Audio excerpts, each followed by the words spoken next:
প্রিয় শ্রোতা বন্ধুরা, আপনারা শুনছেন স্যার আর্থার কোনান ডয়েলসের অমর সৃষ্টি শার্লক হোমস অবলম্বনে লাল বৃত্তের রহস্য। আজ অন্তিম পর্ব। মার্কিন গোয়েন্দাটি চেঁচিয়ে উঠে বলল, হায় জর্জ, এ যে স্বয়ং কালো জর্জিয়ানো। গ্রেগসন বললেন, মিস্টার হোমস, জানালায় এই সেই মোমবাতিটা। হোমস কয়েক পা এগিয়ে গিয়ে মোমবাতিটা ধরিয়ে জানলার কাচের সামনে একবার পিছনে দোলাচ্ছিল। তারপর মোমবাতিটি নিভিয়ে ওটা মেঝের উপর ছুঁড়ে ফেলে দিল। সে বলল, এতে অনেকটা সুবিধা হবে বলেই আশা করছি। এদিকে সহকারী গোয়েন্দা দুজন মৃতদেহটি পরীক্ষা করতে লাগল। শেষে হোমস বলল, আচ্ছা গ্রেগসন, তুমি বলছিলে যখন নিচে অপেক্ষা করছিলে তখন 3টি লোক ফ্ল্যাট থেকে বেরিয়েছিল। তাদের তুমি ভালোভাবে লক্ষ্য করেছিলে? হ্যাঁ, করেছিলাম। তাদের মধ্যে বছর 30 বয়স, কালো দাড়ি, ময়লা রং, মাঝারি আকারের কেউ ছিল? হ্যাঁ, ছিল তো। মনে হচ্ছে সেই তোমাদের আসল লোক। তার বিবরণ আমি তোমাদের দিতে পারি, আর তার পায়ের ছাপ ওখানে রয়েছে। তা হয় না মিস্টার হোমস, লন্ডন শহরে লক্ষ লক্ষ লোক বাস করে।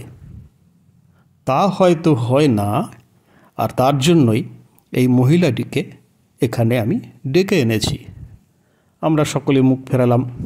দেখলাম দরজার ফ্রেমের মধ্যে দাঁড়িয়ে আছে এক দীর্ঘাঙ্গী সুন্দরী স্ত্রীলোক, ব্লুমসবেরির সেই রহস্যময়ী ভাড়াটে। ধীরে ধীরে সে এগিয়ে এলো। আতঙ্কে তার মুখটা ফ্যাকাশে হয়ে গেছে। মেঝের উপর মৃত লোকটির দিকে তাকিয়ে সে বলে উঠল, আপনারা তাকে খুন করেছেন? ওহ ডিও মিও, আপনারা তাকে খুন করেছেন। তারপর এক গভীর শ্বাস নিয়ে লাফ দিয়ে শূন্যে উঠে আনন্দে চিৎকার করে উঠল। সে নাচতে লাগলো, দুহাতে তালি বাজাতে লাগলো, মুখে হাজারো ইতালীয় বিস্ময়সূচক শব্দের খই ফুটতে লাগলো। এইরকম একটি দৃশ্য দেখে কোনো স্ত্রীলোক আনন্দে এতটা উচ্ছ্বসিত হয়ে উঠতে পারে, সেটা যেমন ভয়ঙ্কর তেমনি বিস্ময়কর। হঠাৎ সে থেমে গেল, আমাদের উদ্দেশ্যে বলল, আপনারা তো পুলিশ, তাই না? জর্জিয়ানোকে আপনারা খুন করেছেন, তাই তো? আমরা পুলিশ, ম্যাডাম। তাহলে আমার স্বামী জেন্নারো কোথায়? আমার নাম এমিলিয়া লুক্কা। আমরা দুজনেই নিউ ইয়র্ক থেকে এসেছি। আমায় বলুন, জেন্নারো কোথায়? এইমাত্র সে জানালা থেকে আমায় ডাকলো, তাই তো আমি ছুটে এলাম। হোমস বলল, আপনাকে আমি ডেকেছি। আপনি আমাকে ডাকলেন কেমন করে? আপনাদের সংকেতটা খুব শক্ত নয় ম্যাডাম। এখানে আপনার আসার দরকার ছিল। আমি জানতাম আলোর সাহায্যে সংকেত পাঠালেই আপনি চলে আসবেন। ইতালীয় সুন্দরী সভয়ে হোমসের দিকে তাকালেন, বললেন, এসব আপনি কেমন করে জানলেন? আমি কিছুই বুঝতে পারছি না। জিউসেপ্পে জর্জিয়ানো, সেই বা কেমন করে? সে থামল। সহসা গর্বে ও আনন্দে তার মুখখানা উজ্জ্বল হয়ে উঠল। এতক্ষণে বুঝতে পেরেছি, আমার জেন্নারো যে আমাকে সমস্ত রকম বিপদ থেকে দূরে রেখেছে, সেই তার বলিষ্ঠ হাতে এই দানবটাকে খুন করেছে। মহিলাটির আস্তিন চেপে ধরে গ্রেগসন বললেন, দেখুন মিসেস লুক্কা, আপনি কে বা কী তা এখনও আমি জানি না, কিন্তু আপনি যা বলছেন তাতে এটা পরিষ্কার যে আপনাকে আমাদের সাথে স্কটল্যান্ড ইয়ার্ডে যেতে হবে। হোমস বলল, 1 মিনিট গ্রেগসন, আমার মনে হয় এই ভদ্রমহিলার কাছ থেকে আমরা আরও অনেক কিছু জানতে পারব। আপনি বুঝতে পারছেন ম্যাডাম, এই লোকটির হত্যার জন্য আপনার স্বামীকে গ্রেপ্তার করা হবে, তার বিচার হবে। আপনি যা কিছু বলবেন সবটাই প্রমাণ হিসাবে ব্যবহার করা হবে। অতএব আপনার যদি মনে হয় এসবের পিছনে তার কোনো অসৎ উদ্দেশ্য নেই, তবে সমস্ত ব্যাপারটা আমাদের খুলে বলুন, তাতে আপনার স্বামীরই ভালো হবে। মহিলাটি বলল, জর্জিয়ানো যখন মারা গেছে তখন আর কিছুই আমরা ভয় পাই না। সে ছিল এক শয়তান, একটা কুৎসিত রাক্ষস। তাকে খুন করার জন্য আমার স্বামীকে শাস্তি দেবে এমন বিচারক এই পৃথিবীতে নেই।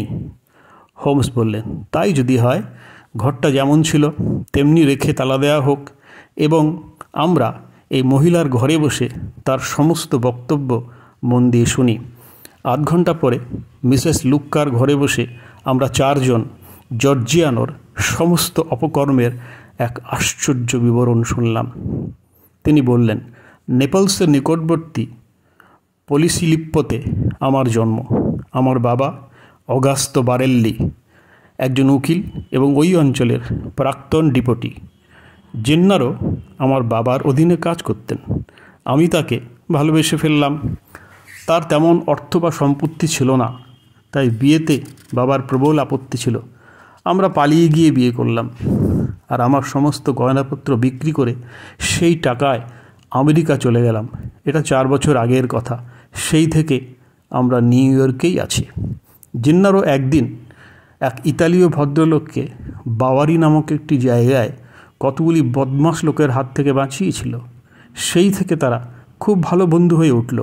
তার নাম তিতে কাস্তালোত। নিউ ইয়র্কের প্রধান ফল রপ্তানিকারক প্রতিষ্ঠান কাস্তালোত ও জাম্বোর তিনি ছিলেন বড় অংশীদার। সিনার জাম্বো ছিলেন পঙ্গু। আমাদের বন্ধু কাস্তালোত ছিলেন প্রতিষ্ঠানের সর্বেসর্বা। ভদ্রলোক আমার স্বামীকে সেখানে চাকরি দিলেন। সিনিয়র কাস্তালোত ছিলেন চিরকুমার। আমার স্বামীকে তিনি ছেলের মতো ভালোবাসতেন। আমরা দুজনেই তাকে বাবার মতোই শ্রদ্ধা করতাম। ব্রুকলিনে একটা ছোট্ট বাড়ি কিনে আমরা বেশ সাজিয়ে গুছিয়ে নিলাম। মনে হলো এবার আমাদের ভবিষ্যৎ নিশ্চিন্ত এবং নিরুদ্বেগ। ঠিক এই সময়ই দেখা দিল অশান্তির কালো মেঘ। একদিন জেন্নারো কাজ থেকে ফেরার সময় স্বদেশবাসী একটি লোককে সঙ্গে নিয়ে এলো। তার নাম জর্জিয়ানো। পসিলিপ্পো থেকে এসেছে। লোকটা দেখতে প্রকাণ্ড এক দৈত্যের মতো। তার সব কিছুই ছিল অদ্ভুত, প্রচণ্ড ও ভয়ঙ্কর। তার সব কিছু ছিল দানবীয় প্রকৃতির। সে জোরে কথা বললে মনে হতো গর্জন করছে। তার চোখে যেন সবসময় আগুন জ্বলত। ঈশ্বরকে ধন্যবাদ, সে এখন মৃত। তার আসা যাওয়াটা নিয়মিত হতে লাগলো। এটা আমরা দুজনেই পছন্দ করছিলাম না। সে এসে নানা রকম সামাজিক ও রাজনৈতিক সমস্যা নিয়ে অনবরত বকবক করত। জেন্নারো চুপচাপ শুনত, কিন্তু কেন জানি না ভয়ে তার মুখটা বিবর্ণ হয়ে যেত। আমি তার গলা জড়িয়ে ধরে সব কিছু খুলে বলার জন্য অনুরোধ করলাম। বললাম, কেন তুমি লোকটাকে এত ভয় পাচ্ছ? সে বলতে শুরু করলো।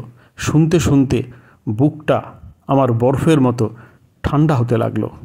অতীতে উচ্ছৃঙ্খল জীবনযাপনের দিনগুলি জেন্নারোর কাছে সমস্ত পৃথিবীটা শত্রু হয়ে দাঁড়িয়েছিল, এরকমই তার মনে হতো। ঠিক সেই সময় ইতালির পুরানো গুপ্ত সমিতি কার্বোলারি সদস্য নিযুক্ত লালবৃত্ত নামক নেপলসবাসীদের একটা গুপ্ত সমিতিতে সে যোগ দিয়েছিল। ওই সঙ্গের শপথ ও গোপন কথাগুলি ছিল ভীতিপ্রদ। একবার ওই দলে যোগ দিলে বেরোনোর উপায় থাকে না। আমেরিকায় পালিয়ে যাওয়ার পর জেন্নারো ভেবেছিল সে পাঠ চিরদিনের মতো চুকে গেছে। দানব জর্জিয়ানো হলো সেই লোক যে জেন্নারোকে ওই দলে যোগদান করিয়েছিল। এত মানুষ সে খুন করেছিল, দক্ষিণ ইতালিতে তার নাম দিয়েছিল জম। পুলিশের চোখে ধুলো দেওয়ার জন্য সে নিউ ইয়র্কে পালিয়ে এসেছে। শয়তানটা ইতিমধ্যে তার নতুন আস্তানায় ওই ভয়ঙ্কর সংঘের এক শাখাও খুলে ফেলেছে। এই সব কথা বলার পর জেন্নারো একটা সমন দেখালো, যেটাতে তাকে আদেশ করা হয়েছে একটা নির্দিষ্ট দিনে গোপন বৈঠকে যোগদান করার জন্য। এই সংবাদ তার জন্য যথেষ্ট খারাপ ছিল, কিন্তু আরও খারাপ তখনও বাকি ছিল। কিছুদিন যাবৎ আমি লক্ষ্য করলাম সন্ধেবেলা জর্জিয়ানো বাড়িতে আসতে শুরু করলো এবং শুধু আমার সাথেই কথা বলতে শুরু করলো, আর বন্য পশুর মতো আমার দিকে তাকিয়ে থাকতো। একদিন রাতে সে দরজা ধাক্কা দিয়ে ঘরে ঢুকে পড়ল এবং তার সবল বাহু দিয়ে আমায় জড়িয়ে ধরল। জেন্নারো তখনও কাজ থেকে ফেরেনি। বারবার সে আমাকে চুমু খেতে লাগলো আর তার সাথে পালিয়ে যেতে বলল। আমি অসহায় আর্তনাদ করতে লাগলাম। এমন সময় জিন্নারো ঘরে ঢুকলো এবং তাকে আক্রমণ করলো। সেও এক আঘাতে জিন্নারোকে অজ্ঞান করে পালিয়ে গেল। সে তার আর আসেনি। কিন্তু সেই রাতে আমাদের এক ভয়ঙ্কর শত্রু তৈরি হলো। কয়েকদিন পরেই সেই বৈঠক। জিন্নারো বৈঠক থেকে ফিরে এসে তার মুখ দেখেই বুঝলাম একটা ভয়ঙ্কর কিছু ঘটেছে। কিন্তু সে যে কতটা ভয়ঙ্কর তা আমরা কল্পনাও করতে পারিনি। সংঘের লোকজন ধনী ইতালীয়দের ভয় দেখিয়ে টাকা আদায় করত। কেউ দিতে না চাইলে তাকে প্রাণনাশের হুমকিও দেওয়া হতো। আমাদের বন্ধু তাস্তালোতের কাছেও তারা গিয়েছিল, কিন্তু সে ভয়ের কাছে নতি স্বীকার না করে নির্দেশপত্রটি পুলিশের হাতে তুলে দেয়। বৈঠকে স্থির হয় তাকে এমন ভয়ঙ্কর শাস্তি দেয়া হবে যাতে অন্য কেউ এ ধরনের কাজ করতে ভয় পায়। আরও স্থির হলো তার বাড়িটি ডিনামাইট দিয়ে উড়িয়ে দেওয়া হবে। সে কাজের ভার কার উপর পড়বে তা ঠিক করা হলো লটারির মাধ্যমে। তাদের লটারির থলেতে আমার জিন্নারও হাত ঢোকানো মাত্র হত্যার আদেশসূচক লাল বৃত্ত আঁকা চাকতিটি তার হাতে উঠে এলো। হয় সে তার বন্ধুকে হত্যা করবে, নয়তো আমার ও তার উপর নেমে আসবে সংঘ ভ্রাতাদের প্রতিহিংসা। এই আতঙ্ক জিন্নারোকে পাগল করে তুলেছিল। স্থির ছিল পরদিন সন্ধ্যায় আক্রমণ চালানো হবে। তার আগেই আমরা আমাদের উপকারী বন্ধুকে সতর্ক করে দিলাম এবং সেও পুলিশকে সবটা জানালো। আর দুপুর নাগাদ আমরা দুজনে লন্ডন পালিয়ে এলাম। পরের গল্পটা আপনারা সবই জানেন। আমরা নিশ্চিত ছিলাম শত্রুরা ছায়ার মতো আমাদের অনুসরণ করবে। জর্জিয়ানার তো ব্যক্তিগত আক্রোশ ছিলই। জিন্নারো আমার জন্য এক নিরাপদ আশ্রয়ের ব্যবস্থা করল, আর বাইরে থেকে সে ইতালীয় পুলিশের সাথে যোগাযোগ রাখতে চাইল। আমরা সংবাদপত্র মারফত খবরাখবর নিতাম। একদিন জানলা গিয়ে দেখলাম দুজন ইতালীয় লোক বাড়িটার উপর নজর রাখছে। বুঝতে পারলাম জর্জিয়ানো আমাদের আস্তানার সন্ধান পেয়ে গেছে। অবশেষে জিন্নারো সংবাদপত্র মারফত আমায় জানালো একটা নির্দিষ্ট জানলা থেকে সে আমাকে সংকেত বার্তা পাঠাবে। কিন্তু যখন সংকেত এলো তাতে সাবধানবাণী ছাড়া আর কিছুই ছিল না। আবার তাও হঠাৎ থেমে গেল।